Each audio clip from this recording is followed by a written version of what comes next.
Read by Sean O'Hara. Two Military Executions by Ambrose Bierce.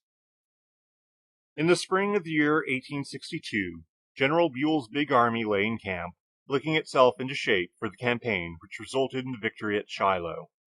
It was a raw, untrained army, although some of its fractions had seen hard enough service, with a good deal of fighting in the mountains of western Virginia and in Kentucky. The war was young, and soldiering a new industry, imperfectly understood by the young American of the period, who found some features of it not altogether to his liking. Chief among these was that essential part of discipline, subordination. To one imbued from infancy with the fascinating fallacy that all men are born equal, unquestioning submission to authority is not easily mastered, and the American volunteer soldier, in his green and salad days, is among the worst known. That is how it happened that one of Buell's men, Private Bennett Story Green, committed the indiscretion of striking an officer. Later in the war, he would not have done that. Like Sir Andrew Aguecheek, he would have seen him damned first.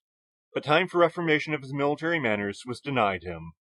He was promptly arrested on complaint of the officer, tried by court-martial, and sentenced to be shot. "He might have thrashed me and let it go at that," said the condemned man to the complaining witness. "That is what you used to do at school when you were playing Will Dudley and I was as good as you.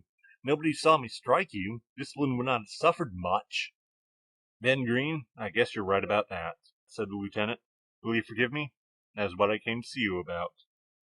There was no reply, and an officer putting his head in at the door of the guard tent where the conversation had occurred explained that the time allowed for the interview had expired.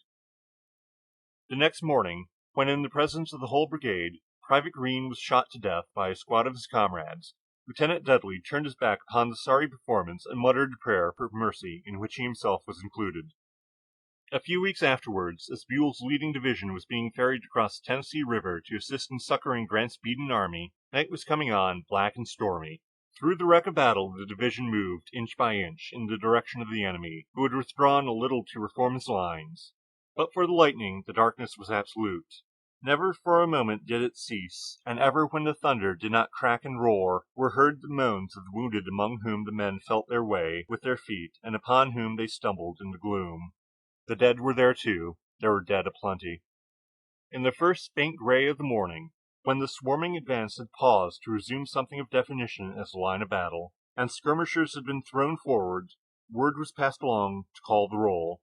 The first sergeant of Lieutenant Dudley's company stepped to the front and began to name the men in alphabetical order. He had no written roll, but a good memory.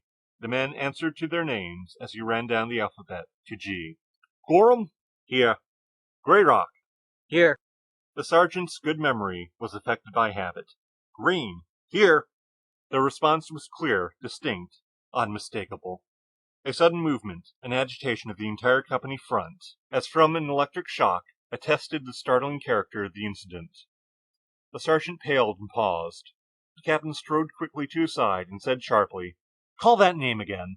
Apparently, the Society for Physical Research is not the first in the field of curiosity concerning the unknown. "Bennett Green." "Here." All faces turned in the direction of the familiar voice.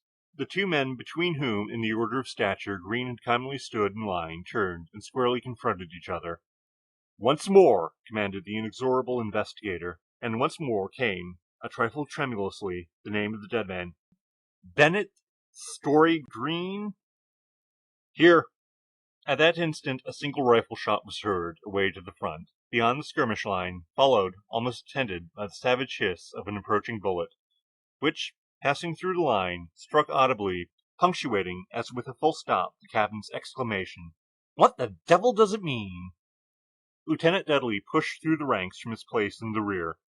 "It means this," he said, throwing open his coat and displaying a visibly broadening stain of crimson on his breast.